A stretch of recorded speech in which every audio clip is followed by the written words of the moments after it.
En el nombre del Padre, y del Hijo, y del Espíritu Santo. Amén. Dios te salve María, llena eres de gracia, el Señor es contigo. Bendita tú eres entre todas las mujeres, bendito es el fruto de tu vientre, Jesús. Santa María, Madre de Dios, ruega por nosotros pecadores, ahora y en la hora de nuestra muerte. Amén. En el nombre del Padre, y del Hijo, y del Espíritu Santo. Amén. Amén. En el deporte colombiano es muy importante el fútbol, y dentro de los equipos de fútbol hay unos que tienen seguidores, la gente los llama fanáticos, más entusiastas que otros. Un equipo que tiene un grupo de seguidores o fanáticos muy fieles y muy entusiastas, indudablemente, es el Nacional, el Atlético Nacional. Este equipo utiliza siempre el verde en su uniforme. Con este contexto, usted puede entender la escena que le voy a presentar. Llegan dos amigos a clase, llegan muy sobre el tiempo a clase en la universidad, y el uno le dice al otro, hoy tiene que ser un día verde, y el otro le dice clarísimamente. Esa es toda la conversación, no alcanzan a hablar más porque ya van a entrar a clase. Otra persona que está ahí cerca escucha lo que estos dos han dicho, un día verde, una expresión que no le dice nada. En su imaginación pasan muchas cosas, tal vez asocia el verde con un partido político que hay aquí en Colombia, el Partido Verde, o tal vez asocia el verde con un movimiento ecologista que tiene bastante fuerza en esa universidad. Pero tal vez su última opción es pensar en ese equipo de fútbol que es propio de la ciudad de Medellín, y esta escena sucede en Bogotá. Este es un ejemplo típico de un lenguaje que solamente entienden las personas que están dentro de un mismo grupo, dentro de un mismo contexto. Y esto es muy propio de las personas que comparten un mismo entusiasmo, una misma fascinación, un mismo afecto, podríamos decir. Las personas que se quieren, las personas que comparten una historia, rápidamente empiezan a crear lenguajes. Es algo maravilloso del ser humano. Nosotros no solamente consumimos lenguaje, también creamos lenguaje. Y la creación del lenguaje es algo tan propio nuestro como lo es el uso del lenguaje. Por eso las personas con mucha frecuencia utilizan apelativos cariñosos para referirse unos a otros. A veces no son tan cariñosos, a veces son de burla. Entonces, esta es parte de la explicación de por qué se utilizan los apodos. ¿Por qué se utilizan apodos? Los apodos son una manera de establecer un cierto estilo, una cierta forma de relación entre las personas. A veces un apodo surge de una anécdota, de un momento compartido. ¿Y eso qué está indicando? Está indicando que se ha creado un lenguaje.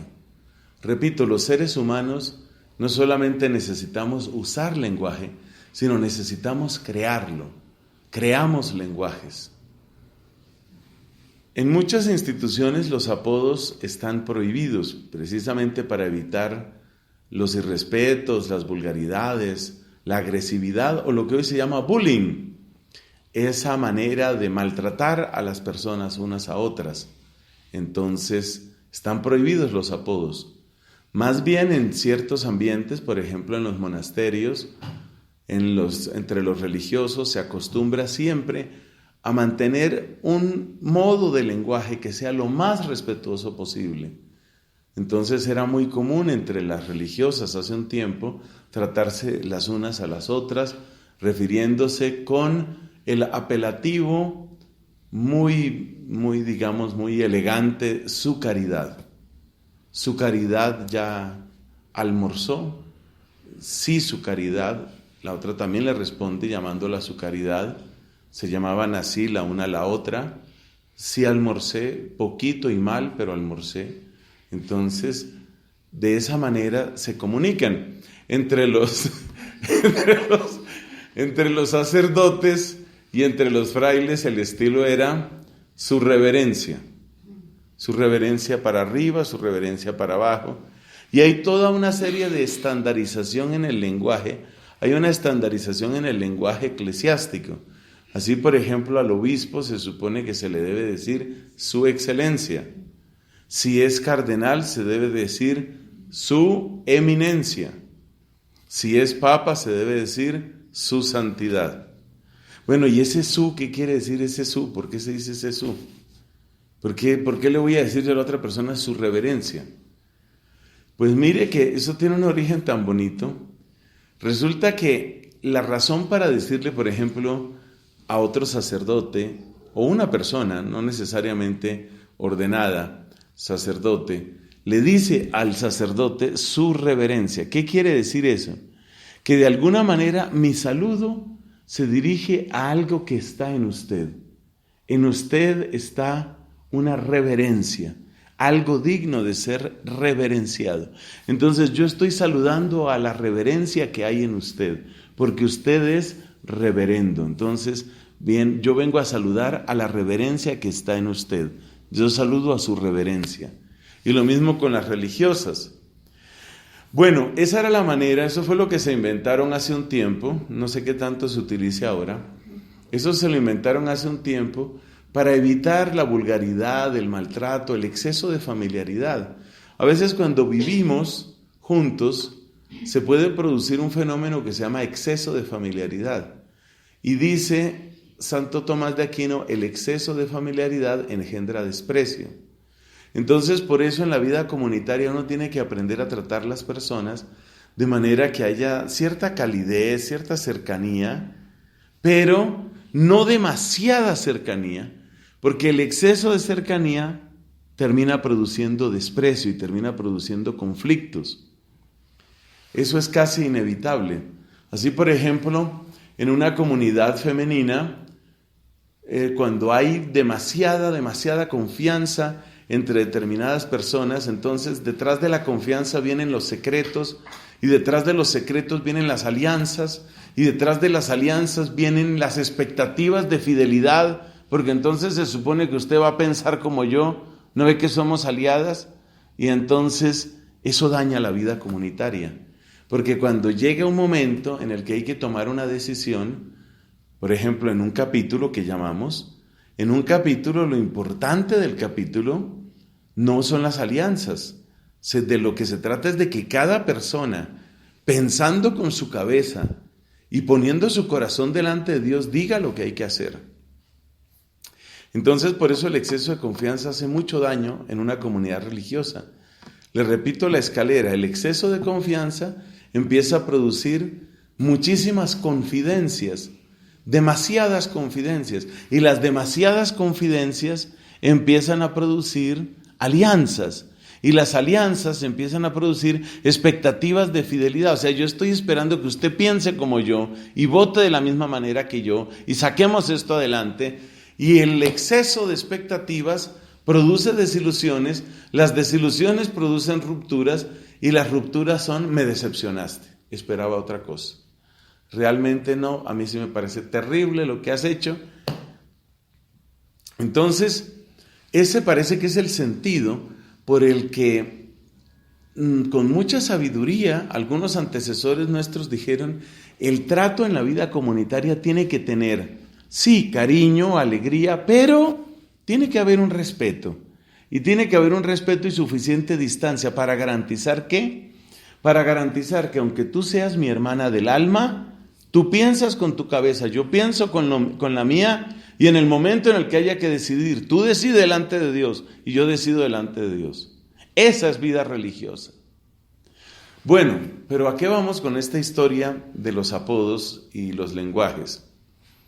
Pues es algo maravilloso esto de la creación de lenguajes. En las familias continuamente se están creando lenguajes. Es muy raro el caso de las personas que dentro de la familia se hablan todo el tiempo con el nombre. Lo más frecuente es que se utilice algún apelativo. Entonces a mí eso me causa mucha gracia, sobre todo en las parejas, es una cosa muy simpática. Porque tengo el caso en mi familia de un señor que mide como 1,80 m, pesa bastante más de 100 kilos, bastante más, y la esposa le dice bebé. Entonces fíjate, ¿qué significa ese rebautizar a la persona, ese darle otro nombre? Significa, ahora ya no eres, digamos, Andrés o Pedro o Juan Carlos, ahora eres bebé. ¿Qué quiere decir? Has encontrado un lugar dentro de mí. Y ese lugar es el que hace que yo tenga un nombre especial para ti. Los seres humanos somos creadores del lenguaje. Bueno, esta realidad que es tan humana hay que aplicarla a las bienaventuranzas y en general a toda la Biblia y a las palabras de Cristo. Las palabras de Cristo son palabras entre amigos. Las palabras de Cristo son palabras entre amigos. ¿Qué quiere decir eso? Recordemos esas palabras del Evangelio de Juan. Vosotros sois mis amigos, dice Cristo. Después de recordarles, no fueron ustedes los que me eligieron a mí. Pasémonos a la forma vosotros para mantener cierta coherencia. No fuisteis vosotros los que me elegisteis a mí. Fui yo quien os elegí a vosotros. Fui yo quien os elegí a vosotros. Y os he destinado para que vayáis y deis fruto, un fruto que permanezca. Y entonces dice que ellos son amigos de Él, de Cristo. Y entonces dice, ya no os llamo siervos, a vosotros os llamo amigos. Y da esta razón, porque todo lo que he oído de mi Padre os lo he dado a conocer. Es decir, que el ámbito de la amistad es el ámbito de la revelación. Qué cosa tan linda esa. El ámbito o el espacio, si lo quieres escribir así, el espacio de la amistad es el espacio de la revelación. Si yo entro a clase en esa mañana fría de Bogotá, entro a clase y oigo que el uno le dice al otro, hoy tiene que ser un día verde. Y el otro le dice clarísimamente, si yo no estoy en la amistad, si yo no estoy en esa misma sintonía, yo no entiendo nada. No entiendo nada de lo que están diciendo. Me puedo imaginar muchas cosas. Me puedo imaginar que tiene que ver con un movimiento ecológico, con un partido político. Difícilmente acertaré porque estoy por fuera de ese lenguaje. Entonces uno tiene que darse cuenta de que el espacio de la revelación es el espacio de la amistad. Y que para comprender las palabras de Cristo hay que entrar en ese ambiente. ¿Qué es lo que hace? Esto es tan hermoso. ¿Qué es lo que hace el Espíritu Santo? El Espíritu Santo me hace participar del ambiente de Cristo. Me hace participar de la atmósfera de Cristo. Me hace participar del espacio de Cristo, para que yo entienda lo que Cristo está diciendo, porque si no sus palabras se me escapan, a pesar de que están dichas abiertamente. Las palabras de Cristo pueden parecer perfectamente claras, pero su sentido profundo solamente se abre para aquellos que son sus amigos. Entonces es necesario entrar en el ámbito de la amistad. Necesito conocerte para amarte, pero necesito amarte para entenderte. Escriba esa frase que le conviene. Necesito conocerte para amarte, pero necesito amarte para entender tu palabra, para entender tu sacrificio, porque Cristo tiene claves benditas de comunicación que se van revelando, que se van abriendo para aquellos que le aman, para aquellos que están cerca. Por eso es indispensable la acción del Espíritu Santo. Por eso Jesús dice en estos pasajes finales del Evangelio de Juan, el Espíritu Santo les recordará lo que yo he dicho y les conducirá a la verdad completa. Es el Espíritu Santo el que me hace conectar con el pasado y oír de un modo nuevo la palabra del Señor, y luego es el Espíritu Santo el que me permite avanzar en la verdad plena y llegar a entender mucho mejor, infinitamente mejor, lo que Cristo quiere decirme. Es necesario estar en la atmósfera de Cristo, es necesario estar ahí. Un obispo que yo aprecié mucho murió ya hace algunos años, obispo que fue vicario de religiosos en la arquidiócesis de Bogotá, agustino de origen, es decir, religioso antes de ser nombrado obispo, fue Monseñor Agustín Otero. Monseñor Agustín Otero, agustino, él tenía una expresión, bueno, esto yo no sé, puede que le choque a algunos de los que escuchan estas palabras.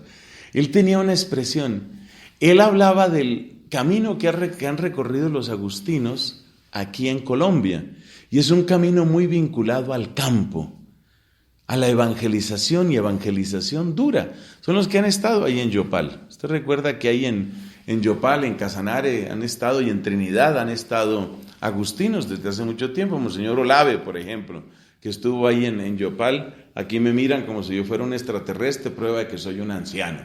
La gente no conoce a los que yo conocí. Pero yo espero que los mayores sí se acuerden. Pero ¿qué pasa? Que los mayores pierden la memoria y los nuevos no saben. Entonces ahí sí quedan perdidas mis alusiones. Yo hablándoles con ese cariño, aquí nomás de Yopal, y me miran con cara de que no, eso podría ser Marte, Venus, Júpiter. Ay, no. Ay, Dios mío, bueno, ¿qué vamos a hacer? Las mayores no se acuerdan y las menores no han aprendido. Bueno, Monseñor Otero decía que para entender la vida de los agustinos había que llevar en la nariz el olor del campo. Decía él, tenía uno que sentir, tenía que haber sentido el olor del campo, con todo lo que huele el campo, allá con bastantes vaquitas y todo aquello, con todo lo que huele el campo. Tenía, decía Monseñor Otero, para entender el carisma de los agustinos, esos son los agustinos recoletos, para entender el carisma de los agustinos, en Colombia hay que tener en la nariz el olor del campo, para saber qué son los agustinos en Colombia. Y él decía que ese era un criterio. Entonces, si era gente, si llegaba una vocación así como demasiado, qué sé yo, como demasiado elitista, este no va a entender nada de lo que nosotros somos. Tiene que ser gente de campo, que sepa a qué huele el campo cuando está amaneciendo, cuando están en el ordeño. El que no sepa de eso no entiende lo que es este camino. Entonces, interesante eso. Yo tomo esa comparación para decir que lo mismo pasa con el Evangelio.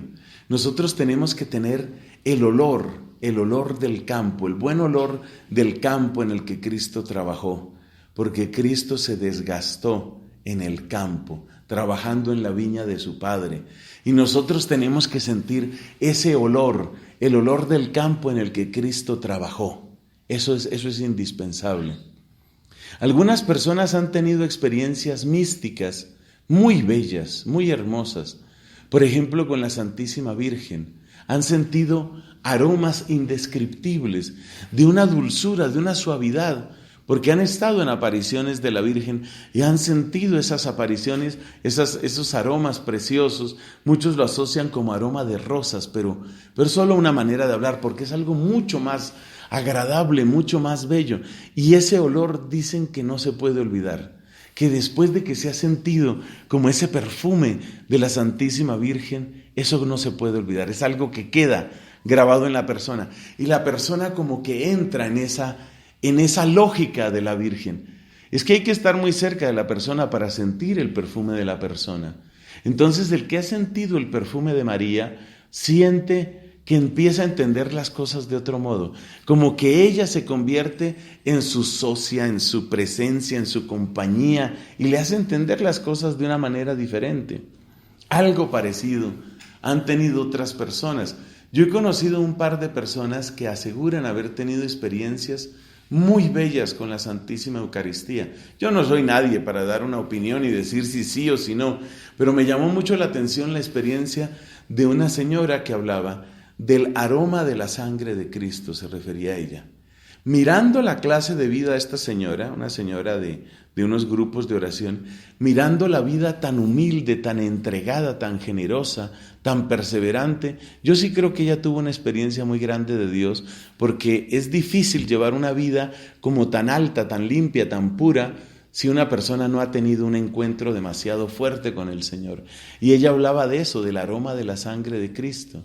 Entonces, para entender el Evangelio, uno tiene que tener el aroma del campo en el que Cristo trabajó, la Santa Iglesia, la viña del Señor. Y uno tiene que tener el aroma de la sangre de Cristo.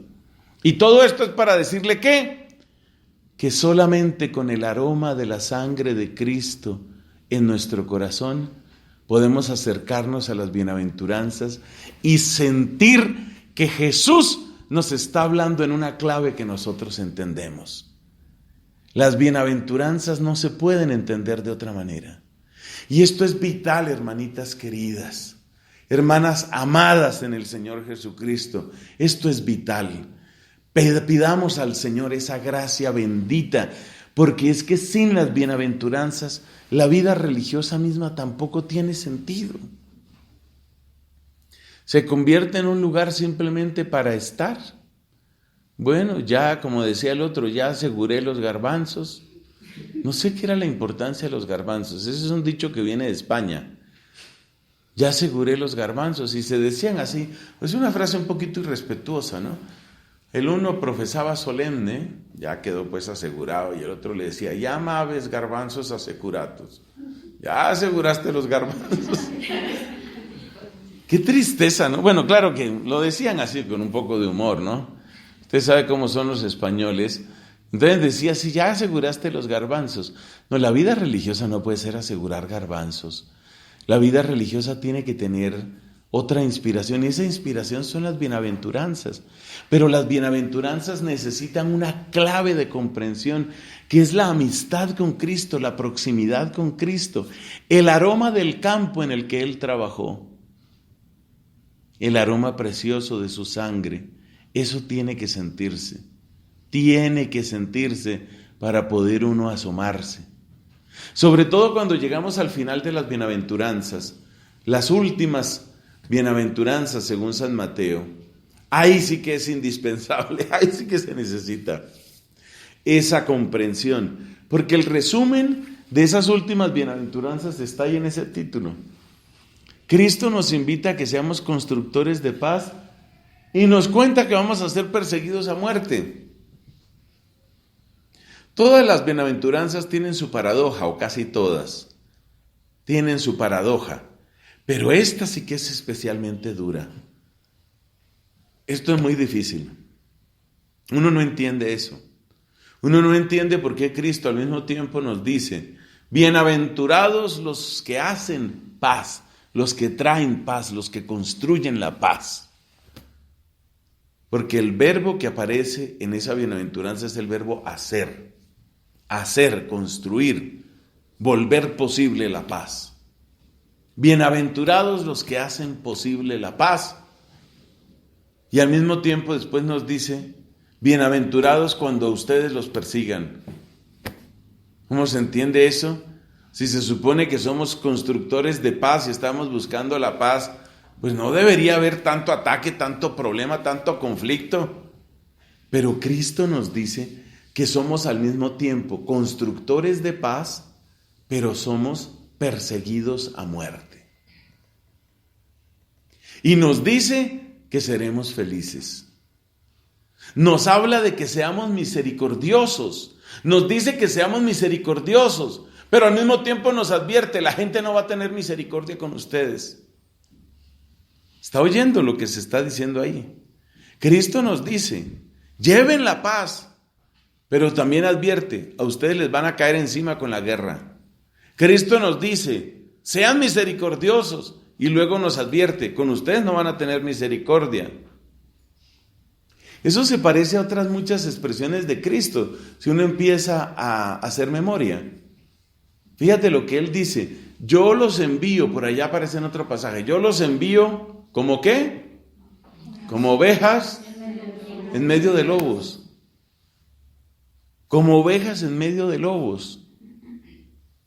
El apóstol San Pablo en la segunda carta a los Corintios desarrolla esta paradoja, donde habla de todas esas persecuciones, los capítulos 1, 2, creo que por lo menos hasta el 3 de la segunda carta a los Corintios. San Pablo habla de eso, donde está ese famoso pasaje que usted ya debe conocer, que dice, nosotros somos perseguidos, somos derribados, pero no humillados. Y bueno, ahí hace todo un desarrollo sobre todo lo que le sucede. Y dice, nosotros somos la gente a la que nadie conoce, aunque sí nos conocen bien. Entonces, ¿qué deducimos? Deducimos que esto no lo entiende nadie. ¿Qué tal es ese Cristo que me invita y me llama y me manda a que yo sea compasivo? Y después me dice, sea compasivo usted, pero con usted no van a tener compasión. Cristo me dice, vaya, construya la paz por todas partes, pero a usted le van a hacer la guerra. Evidentemente hay una descompensación, ahí hay un desnivel que precisamente hace que el Evangelio parezca como imposible para nuestras fuerzas, imposible para nuestra vida. Está muy complicado ese Evangelio. De verdad que uno puede tener la tentación de decir lo que dijeron aquellos discípulos en el capítulo 6 de San Juan. ¿Qué dijeron? Este lenguaje es muy duro, ¿quién podrá resistirlo? Esto está muy difícil así, muy complicado. Sean compasivos, pero de ustedes no van a tener compasión. Lleven la paz, pero ustedes les van a hacer la guerra. Está muy difícil eso, muy difícil, muy complicado. ¿Cómo se puede entender eso y qué tiene que ver con esa clave de lectura que nosotros hemos venido desarrollando en este retiro? Nuestra clave de lectura se llama pobres de Yahvé. Nuestra clave de lectura significa aquellas personas que con mayor o menor intensidad son realmente el puente entre el Antiguo y el Nuevo Testamento. Porque el Antiguo Testamento termina como las olas que ya fatigadas se rinden en la playa. Así termina el Antiguo Testamento. Y la última gota de la última ola son las manos extendidas de un anciano llamado Simeón. Esos son los pobres de Yahvé. Pero esos mismos pobres de Yahvé son los que tienen oídos y corazón para comprender lo de Cristo, porque si miramos las bienaventuranzas claramente se refieren a ese grupo. O sea que ellos son el puente. Bueno, ¿cómo aplicamos esto aquí? Cristo nos dice, sean misericordiosos, pero nos dice también, no les van a tener misericordia. Y Cristo nos dice, construyan la paz, pero también nos advierte, están construyendo amenazas contra ustedes. Bueno, vamos a tratar de hacer 3 interpretaciones de esta paradoja. Aquí con la ayuda del Espíritu Santo de Dios, al que invocamos siempre y con fervor. Primera interpretación. La primera interpretación, creo que todas son muy bonitas. La primera interpretación es, ¿en dónde está tu fuente? ¿En dónde está tu fuente? ¿Por qué decimos esa pregunta? ¿Por qué hacemos esa pregunta? Por lo siguiente, el ser humano, herido por el pecado, hecho de barro, constituido de hueso y carne, tiene inscrita en su carne y en su mente una lógica. Esa lógica se llama lógica de la transacción. Usted, como ser humano de carne y hueso, usted lleva dentro de usted una lógica que se llama la lógica de la transacción. Y la lógica de la transacción es el modo espontáneo como uno se desenvuelve en esta vida. ¿Cómo se expresa esa lógica? Al que me trate bien, lo trato bien. Al que me trate mal, lo trato mal. Esa es la lógica de la transacción. Y la lógica de la transacción es el modo, llamémoslo así, natural de responder un ser humano frente a su entorno. Así obramos los seres humanos. Uno obra con la lógica de la transacción. La lógica de la transacción, sin embargo, tiene muchos problemas. Porque una persona puede estar en una condición en la que necesita mucho y puede dar muy poco. Si yo aplico la lógica de la transacción todo el tiempo, entonces, ¿qué debo hacer frente a una persona que necesita mucho y tiene muy poco? Pues, si no me va a dar casi nada, no le doy casi nada. Y eso significa que esa persona se hunde en su tragedia, en su dolor o en la muerte misma. Entonces la lógica de la transacción termina siendo implacable con el pobre, con el pequeño, con el ignorante, con el enfermo, porque ya no me puede dar nada. La lógica de la transacción lleva, por ejemplo, a la eutanasia. ¿Qué hacemos aquí perdiendo tiempo y plata con esta persona? ¡A acabarla! Dejemos de perder tiempo, dejemos de perder dinero. Entonces la lógica de la transacción es la lógica que uno lleva inscrita en sus huesos, y uno es así. Uno es así, y así es como uno hizo sus amigos y sus amigas. Cuando usted estaba en su escuela o colegio, usted era así. ¿Usted con quiénes se juntaba? Usted se juntaba con aquellas personas que le caían bien. Las personas que se ríen de mis chistes y que yo me río de los chistes de ellas. Las personas que me invitan a la casa y que yo las invito a mi casa. Transacción. Yo te doy, tú me das. Así funciona. Eso es lo que uno espontánea y naturalmente tiene, pero es insuficiente, porque termina siendo cruel frente al pequeño, el pobre, el enfermo, el necesitado, el anciano, el feto, el discapacitado, el extranjero. La lógica de la transacción nos marca profundamente, pero es una lógica insuficiente para la misma vida humana. Entonces, ¿cuál es el resumen de la lógica de la transacción? Es, yo doy así como me den. Fíjate que si uno aplica la lógica de la transacción al tema, por ejemplo, de la misericordia, ¿cómo sería? No sería verdadera misericordia, sino sería simplemente ayuda. Yo te ayudo, mañana tú me ayudas, ya está. Eso es lógica de la transacción. Yo te ayudo ahora, tú me ayudas mañana. Pero lo que Cristo dice es, ayuden, pero ustedes no los van a ayudar. Entonces uno queda como extrañado, porque se rompe la lógica de la transacción. Realmente, la extrañeza que producen las bienaventuranzas, si lo piensas bien, es la extrañeza de una lógica que se rompe. Se rompe la lógica de la transacción. Oye, sí, lo que me está pidiendo Cristo es que yo dé, claro, que yo dé, pero que no me van a dar. Y esta manera de pensar de Cristo, ¿se aplica solo a las bienaventuranzas? No. ¿Se aplica solo al sermón de la montaña? No. Fue la manera de obrar de Cristo, fue la norma de la vida de Cristo. Entonces, Cristo rompió la lógica de la transacción y trajo otra lógica, a la cual llamamos lógica de la gratuidad. La lógica de la gratuidad la inauguró Cristo con estas palabras, que ustedes encontrarán, ya no les voy a decir más que en los ratos de ocio, porque cada vez que digo los ratos de ocio me miran con cara de que quédese aquí unos días y trabaje un ratico y verá cómo es lo del ocio. Quédese un poquito, no se dedique solo a los videos, quédese un poquito y ayude. Entonces ya no les voy a decir más lo del ocio, pero en todo caso en sus ratos libres que tengan, en esos ratos libres, busquen en dónde está el siguiente pasaje. Si amáis a los que os aman, ¿qué mérito tendréis? Si invitáis solo a los que os invitan, ¿qué mérito tendréis? Si prestáis solo para dar, para recibir, ¿qué mérito tenéis? ¿Y qué está diciendo Cristo ahí? Eso se llama lógica de la transacción.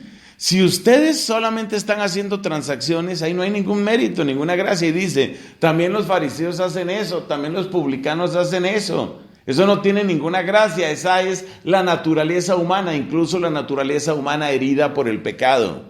Eso no tiene ningún mérito, eso no tiene ninguna gracia. Entonces Cristo trae otra medida, trae una novedad, y esa novedad que está en primer lugar en la vida de Cristo se expresa de un modo místico, poético, pero real en las bienaventuranzas, cuando Cristo dice: aprendan a dar sabiendo que a ustedes no les van a dar.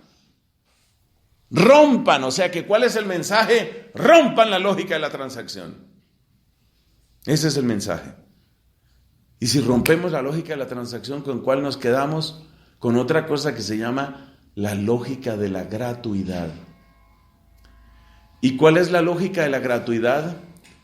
La lógica de la gratuidad es la que dice el mismo Cristo: amen a sus enemigos, den sin esperar.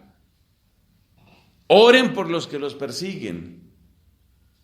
Y dice esto, atención: así serán hijos de su Padre que está en el cielo. O sea que el modo de obrar de Dios no es transaccional. Dios no obra de manera transaccional. He visto que en este monasterio se reza bastante el Salmo 130, en la liturgia el Salmo 129. Desde lo hondo a ti grito, Señor. Yo veo que ahí pasan, van orando. Desde lo hondo a ti grito, Señor. Señor, escucha mi voz. Estén tus oídos atentos a la voz de mi súplica. Y mire lo que sigue, que ustedes repiten varias veces al día. Si llevas cuentas de los delitos, Señor, ¿quién podrá resistir? ¿Eso qué significa? Cada vez que usted vuelva a repetir esa frase, hasta el día en que se muera, ¿quién sabe dónde andaré yo? Pero cada vez que diga esa frase del Salmo, acuérdese de mí.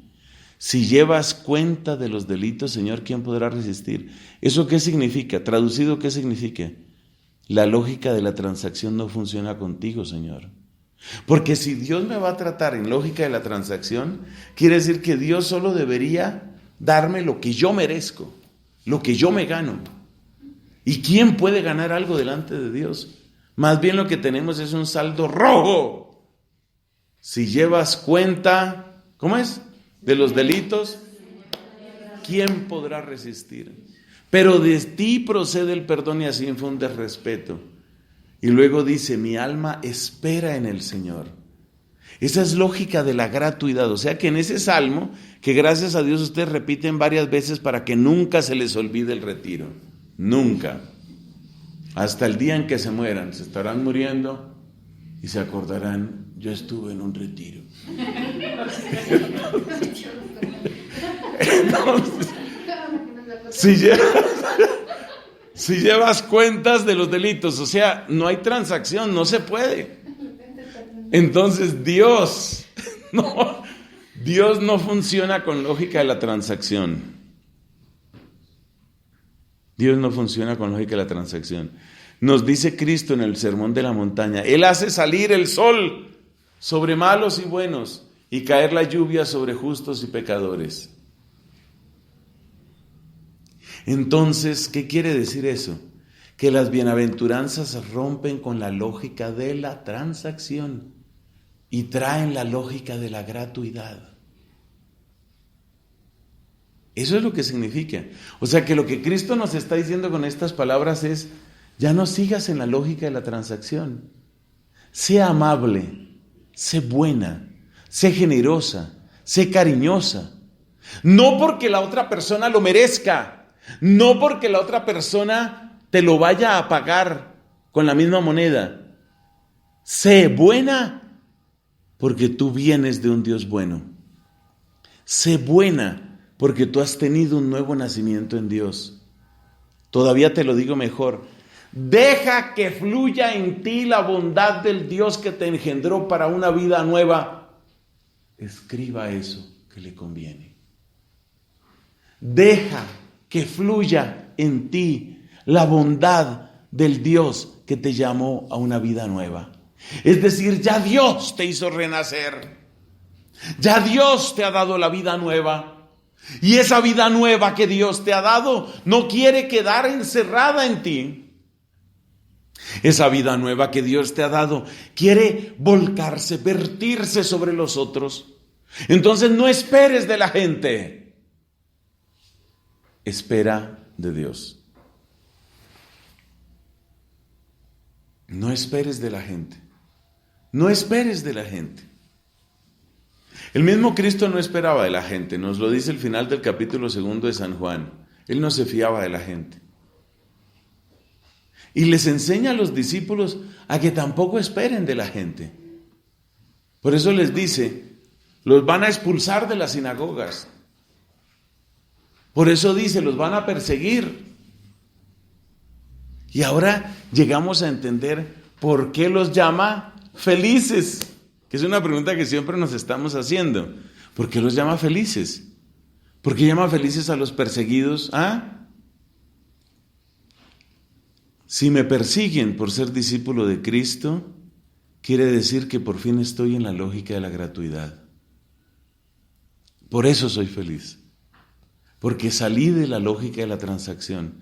Porque yo ya no estoy en el esquema mental de yo sonrío al que me sonríe, yo le doy al que me ayuda, yo a este trato bien, a este trato mal, a esta le hago mala cara, mañana le haré mala cara todo el día. Pasado mañana le levanto el castigo, ya veo y le sonrío, pero lo que es mañana le hago mala cara todo el día le voy a hacer mala cara. Desde las 4:45. le voy a hacer mala cara. Entonces, bienaventurados, ¿por qué? Porque salimos de la lógica de la transacción. El día en el que tú ames, no para ser amada, sino porque has sido amada, ese día serás feliz. Dios mío, esa frase escríbala por favor. El día, se la repito, aprovechando que regresó y se completó el auditorio. Se la repito. El día que ames, no para ser amada, sino porque has sido amada, ese día serás feliz. Repito la última vez para sentir el sabor. Esas palabras hay que saborearlas. El día en que yo ame, no para ser amado, sino porque he sido amado, ese día soy feliz. ¿Por qué soy feliz? Porque ya no dependo de la respuesta de los demás. Y resulta que todo el mundo depende de la respuesta de los demás. Una religiosa que de verdad esté así enamorada de su vocación, yo pienso que es un ser absolutamente extraordinario. Ahí sí, como decíamos hace 20 años, ¿no? Prodigio de la naturaleza y obra de la gracia. Eso sí es mucha belleza. Una religiosa que sepa su vocación, eso es mucha hermosura, porque entonces se da cuenta que su amor ya no tiene ocasos ni noches. La persona que depende de un amor humano, entonces cada rato queda perplejo. ¿No ve que eso lo ve uno en los matrimonios? Me acuerdo de unos amigos santandereanos, una pareja de santandereanos, para que no digan que todos los chistes son de Boyacá. Y es que me causa tanta gracia porque este es un matrimonio, ¿no? Yo no sé cuántos años llevan, pero eso es muchos años los que llevan. Pero a veces pelean y a veces no se entienden y a veces se hacen mala cara y de todo. Y entonces voy yo de visita porque me invitaron por allá una tarde a unas 11 trancadas. Eso en la época en la que uno comía, ahora ya casi no se puede. Y entonces resulta que el señor es el de la casa, no sé, así como antipático, como distante. Y le pregunto, ¿y qué le pasó? Y me dice la esposa, yo no sé, hoy se despertó así todo raro. Ese es el amor humano. A ver con qué pie se despertó, o a veces pata. ¿Con qué pie se despertó el esposo? Ahora ¿qué le dio? Esa es la pregunta en el amor humano. ¿Y ahora esta qué le dio? ¿Y ahora qué bicho le picó? Dicen, ¿no? ¿Y ahora qué bicho le picó? ¿Y ahora qué le pasó? Los amores humanos son así. Nos quieren, no nos quieren, así como ese jueguito con la flor, ¿no? Me quiere, no me quiere, me quiere, no me quiere. Así es el amor humano. Y así es la lógica de la transacción. Y el día que yo más necesite, y el día que yo esté, como dice la gente con cierta rudeza, pero no vulgaridad, cuando yo esté en la inmunda, sí, con una necesidad terrible, ahí sí nadie lo quiere a uno. Esa es la lógica de la transacción. Entonces, bienaventurados, ¿qué significa? Bienaventurados los que han salido de la lógica de la transacción. Y en el caso de una religiosa, pero eso tiene que ser un don de Dios. Porque no crea eso, el corazón humano es una cosa muy complicada. Eso, el corazón humano, sí. Decía Jeremías, ¿no? Capítulo 17, nada más falso y enfermo que el corazón. ¿Quién lo entenderá? ¡Ay, el corazón humano! Y uno religioso, ustedes religiosas, y uno no termina de valorar esta vida, ni de vivirla a fondo. Y muchas veces es dependiendo de amigos y de amigas, y si me van a visitar, y si me van a contestar, y venga a ver el mensaje, esperando el mensaje. Y Dios enviando los mensajes y uno esperando el mensaje. Cállese, Dios, que estoy esperando un mensaje. Un mensaje que me va a llegar. ¿Ah? Uno no valora. Oiga, uno no valora. Una persona, como se supone que eran esos santos monjes del desierto, esos gigantes de la santidad, realmente esas personas, ¿qué mensajes ni qué mensajes? Dios. Entonces, bienaventurados, ¿por qué? Bienaventurados porque han salido de la lógica de la transacción. Y les repito esa frase que me parece tan bella. El día que yo ame, no para que me amen, sino porque he sido amada, ese día seré feliz. Esa es la felicidad de la que dijo Cristo. Nadie te podrá quitar esa felicidad. Porque dice Romanos capítulo 8, ¿quién nos separará del amor de Cristo? Esa es la felicidad de San Pablo. A mí me pueden separar de mi amorcito lindo, precioso. Me pueden separar de esos amores humanos, me pueden separar. Pero del amor de Cristo, ¿quién me separará? Ni la muerte puede separarme del amor de Cristo, ni la persecución, ni la espada, ni la desnudez, ni el hambre.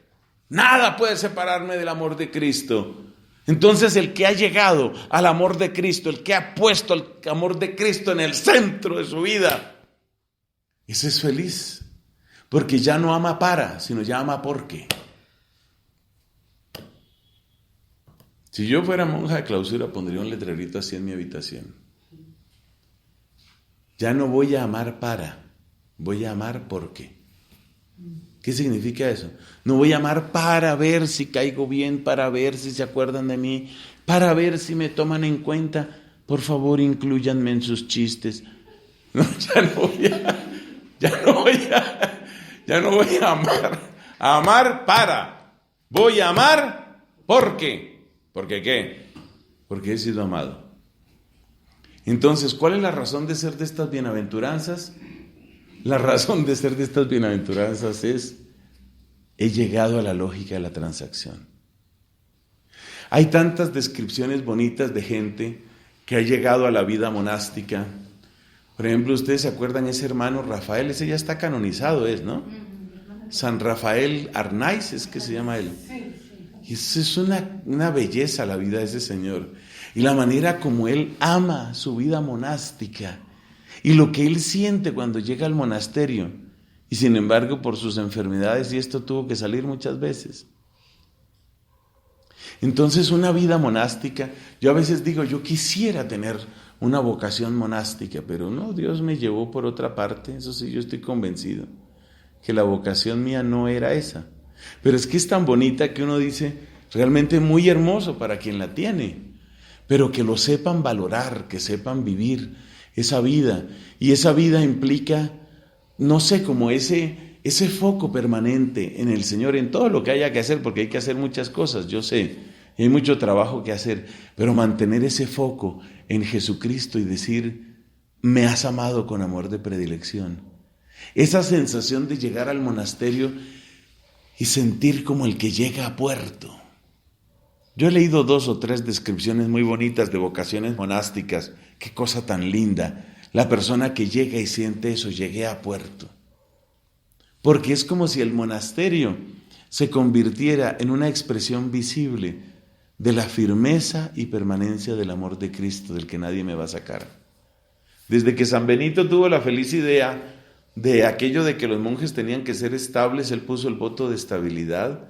Desde que San Benito tuvo esa feliz idea, los monasterios tienen mucho más sentido, porque ya llegué y llegué, y llegué. Y eso es muy hermoso. Yo espero que el Espíritu Santo les termine de explicar a ustedes lo que yo no puedo decir con palabras, pero sí tienen que amar mucho su santísima vocación. Es una vida preciosa. Y no es solo que llegué y llegué, sino que llegó mi cuerpo y ahora mi corazón tiene que formarse. O sea, mi corazón tiene que llegar a las playas de Cristo y aprender a ser verdaderamente de Él. Entonces es necesario tener una gran libertad en el corazón para eso, no depender de tantas cosas. Bueno, entonces esa es la primera y principal interpretación sobre esa paradoja. Segunda interpretación es la interpretación eclesial. Es una interpretación que le gusta mucho al Papa Francisco. Básicamente se resume en esto: yo no puedo esperar a que otros den el primer paso. Yo no puedo esperar a que sean otros los que amen primero, los que traigan primero la paz, los que traigan primero compasión. Porque mientras yo espero a que otros lo hagan, tal vez ellos están esperando a que yo lo haga.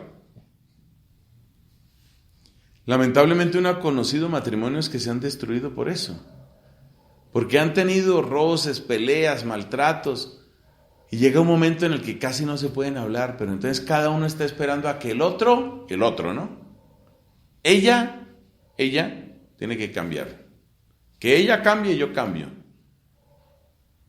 Y habla uno con la señora, no, que cambie él fue el que empezó con el problema. Que cambie él y yo cambio. Y se destruyen matrimonios así. Entonces, para el bien de una comunidad, uno no puede estar dependiendo de eso. Uno no puede estar dependiendo de que otros tengan una iniciativa, eso no puede ser. Uno no puede depender de eso, porque uno tiene que entender que la gran iniciativa ya la tomó Dios.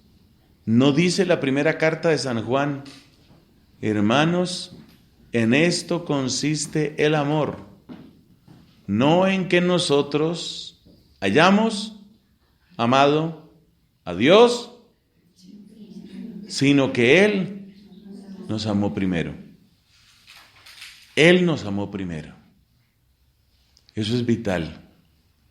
Entonces yo no puedo estar esperando a que otras personas, a que empiecen a hacer, que la compasión empiece por arriba. No, la compasión tiene que empezar por adentro de tu corazón y el mío.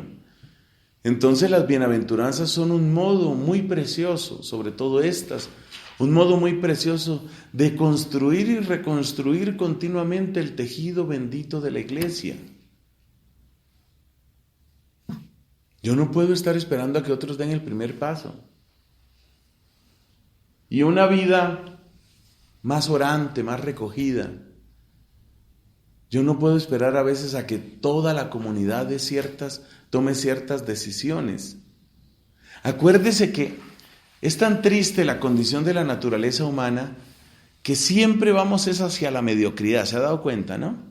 Uno siempre empieza con fervor y todo esto, pero va decayendo, va aflojando.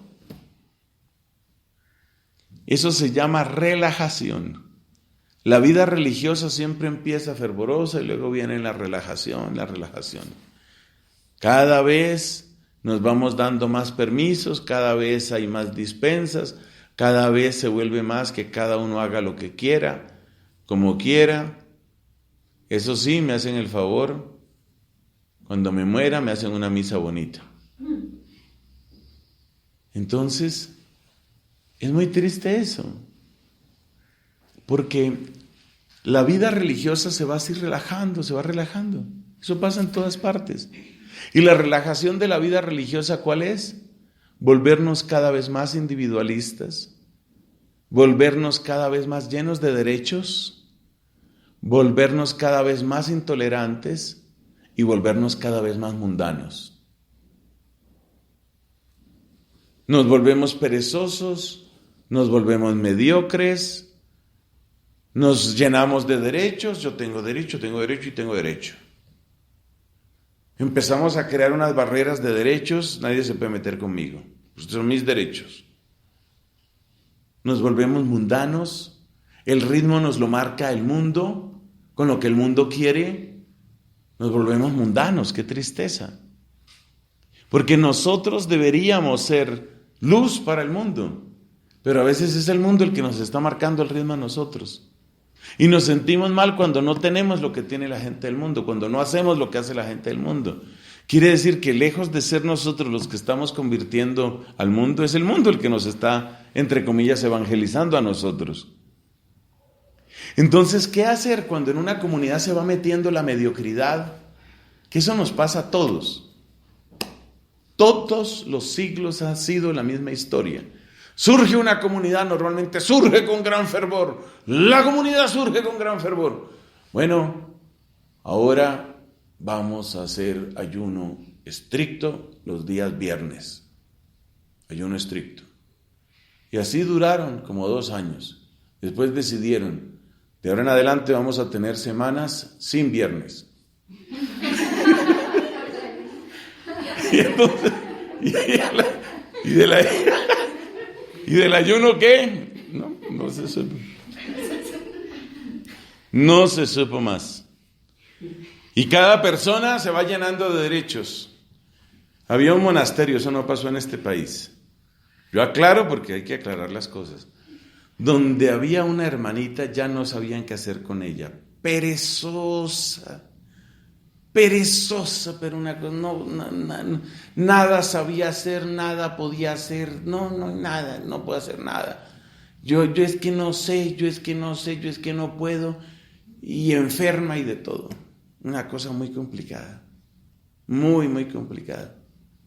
Y la persona escudada detrás de todos esos derechos.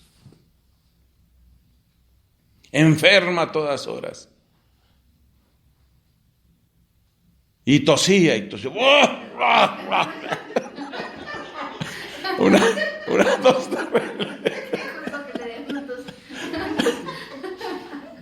Tengan cuidado con esas hermanas que tosen y tosen.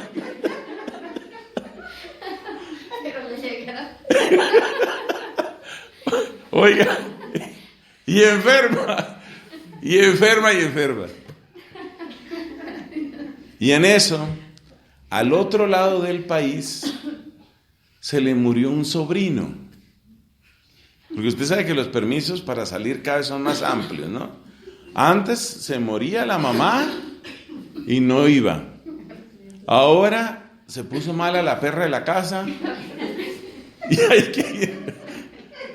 Entonces se le murió un sobrino. Ya un sobrino para mí ya es muy distante.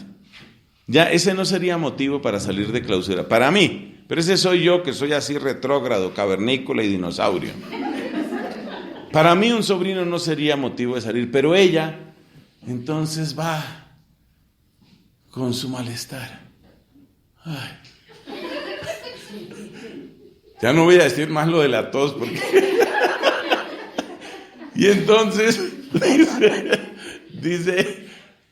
dice ella así con su malestar: Madre Priora, necesito un permiso especial porque al otro lado del país, eso tocaba hacer un recorrido con avión, carro, moto, bicicleta, burro, canoa.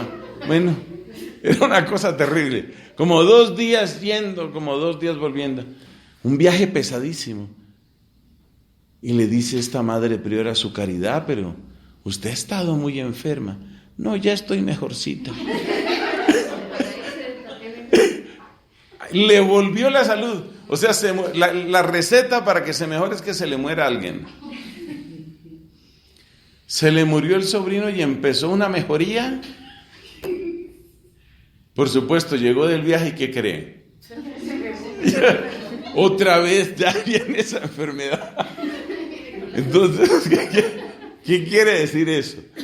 Que vamos entrando todos en una mediocridad terrible. Y de una vez, lo más triste para mí no es eso.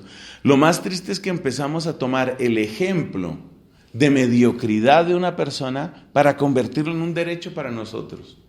Entonces después llega otra, que esa sí no tenía ninguna enfermedad, esa estaba en muy buena salud. Madre priora, necesito un permiso especial para tal parte. Pero yo creo que eso no es necesario. Dice la priora tratando de guardar un poquito a la comunidad. Pero yo no creo que eso... ¿Y por qué a la otra sí se le da permiso? ¿Ve? Entonces, tomamos como ejemplo no la altura, sino la bajeza. No lo ejemplar, sino lo que no debería ser repetido. Entonces nos vamos volviendo mediocres todos. Y entonces los pobres priores y prioras se van sintiendo cada vez más acosados y limitados, porque siempre el argumento es y como a la otra sí, y como al otro sí, y por qué este sí. Y entonces la única manera es que una vez que a una se le dio un permiso especial, hay que darle el mismo permiso a todo el mundo. Y llegamos a un nuevo nivel más bajo. Y luego de ese nivel hay otra que dice, no, pero espérate, yo me quiero bajar otro poquito. Y entonces otra vez bajamos toda la comunidad, y bajamos toda la comunidad. Y después de unos años somos una pandilla de mediocres, terriblemente mediocres. Y el carisma se ha perdido. ¿Por qué se ha perdido? Porque hemos tomado como referencia no lo ejemplar y virtuoso de la otra persona, sino lo mediocre de la otra persona. En el fondo es como si le estuviéramos diciendo a Dios, no a la priora, le estuviéramos diciendo, si ella puede ser mediocre, yo también puedo ser mediocre. Si ella tiene derecho a ser mediocre, yo tengo derecho a ser mediocre. Eso es muy triste. ¿A qué nos invitan las bienaventuranzas? A que tú no dependas de la mediocridad del otro. Empieza tú. Entonces, una vida monástica, recta, santa, ejemplar, ¿quién la tiene que empezar? No tiene que empezar de allá, de fuera, tiene que empezar de ti, tiene que empezar de dentro de ti. Cuando ya un buen número, así han sido las reformas en la iglesia, cuando ya un buen número se ha reformado, un buen número, fíjate lo que digo, cuando ya un buen número se ha reformado, seguramente se puede poner como ley dentro del lugar. Bueno, vamos a hacer un capítulo. ¿Qué hacemos con esto? Porque es que ya estamos llegando a un punto en que la concuñada de una vecina, del que fue compañero, de un amigo, del primo, de mi sobrino, se murió. Y entonces le dice la priora, repítalo a ver si es capaz. Y la persona ni siquiera es capaz de repetirlo. Entonces cada vez vamos decayendo más. Cada vez vamos decayendo más. Pero si un buen número, así es como se reforma la vida religiosa. Si ustedes, aprovechando por ejemplo este retiro, antes de que yo me muera, si ustedes aprovechando este retiro dicen, muchas dicen, vamos a darle más fervor, más vivencia a nuestras constituciones, más sentido a nuestra vida consagrada. Entonces ya luego se hace un capítulo y ya realmente hay una mayoría que dice, sí, necesitamos mejorar el fervor, necesitamos mejorar nuestra disciplina, nos hemos relajado, hemos decaído demasiado, estamos muy abajo, vamos a mejorar. Así es como se reforma la iglesia. Pero se reforma ¿por qué? Porque hay gente que no espera que los demás empiecen. Si estamos todos esperando a que los demás empiecen, en el fondo caemos en eso. Le dieron permiso a ella, porque no me van a dar permiso a mí. Si a ella le dieron permiso a mí también. O sea, es la competencia a ver quién es más mediocre. Y de eso están llenos nuestros conventos. Y eso pasa con hombres y mujeres, eso pasa en todas partes. Y es muy fácil resbalar, es muy fácil caer y es muy difícil subir. Una vez que se va entrando la mediocridad, el ruido, la mundanidad a un convento, volver a subir es una cosa muy difícil porque ya esos se volvieron derechos adquiridos, ya ahí no se puede hacer nada. Entonces, ¿Cristo qué hace con un monasterio así cuando se ha vuelto mediocre? ¿Qué hace Cristo? Cristo lo que hace es empezar a hablarle al corazón, a algunas y muchas dentro de la comunidad. Y cuando ya son muchas las que dicen de verdad tenemos que mejorar nuestra vida, entonces ya en un capítulo ya se empiezan a tomar decisiones. Mire, de una manera libre, consciente, vamos a dar este paso. No podemos dejar perder nuestra esencia. Vamos a avanzar en esto. Y ahí mejora la comunidad. Pero es una lucha muy difícil, muy dura. La última interpretación que esto tiene de la felicidad unida a las persecuciones y las guerras es el hecho de que cada persecución te libera. ¿Que qué? Sí, cada persecución te libera. Porque, mire esta frase que es un poquito extraña, pero es tan hermosa. Cada cosa que te quitan, la ibas a tener que dejar. Lo esencial, que es lo que tiene que ver con el amor de Dios y la unión con Él, eso no te lo pueden quitar. Lo que te quiten, lo ibas a tener que dejar. Donde se nota más fácilmente es con las cosas materiales. Piense usted, por ejemplo, yo tanto que quería este platico.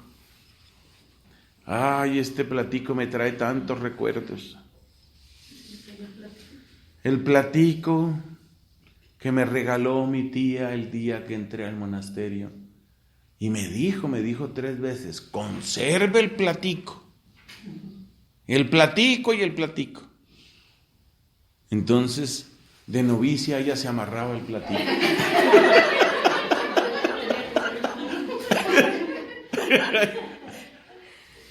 Bueno, el hecho es que ella, apegada a su famoso platico, un día le robaron el platico.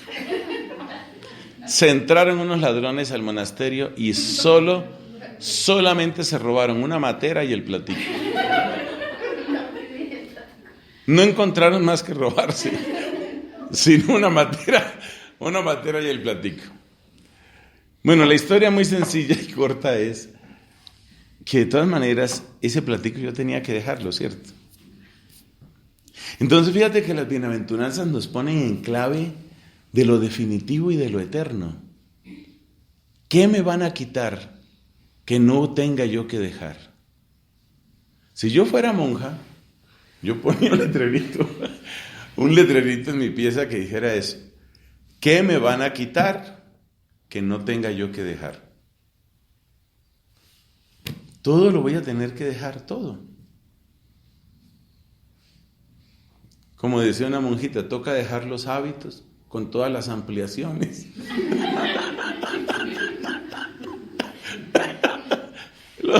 Los hábitos con todas las ampliaciones. Porque claro, eso de novicia era una talla, ¿no? Pero luego la profesión hizo efecto. Y entonces le tocó dejar los hábitos con todas las ampliaciones, ¿no? Ay, Dios mío, Señor. Entonces, las bienaventuranzas nos enseñan dónde está la bienaventuranza. Y ahí terminamos esta charla. Las bienaventuranzas nos enseñan y nos ponen en la ruta en donde está ¿qué? La verdadera bienaventuranza. Gloria al Padre, al Hijo y al Espíritu Santo.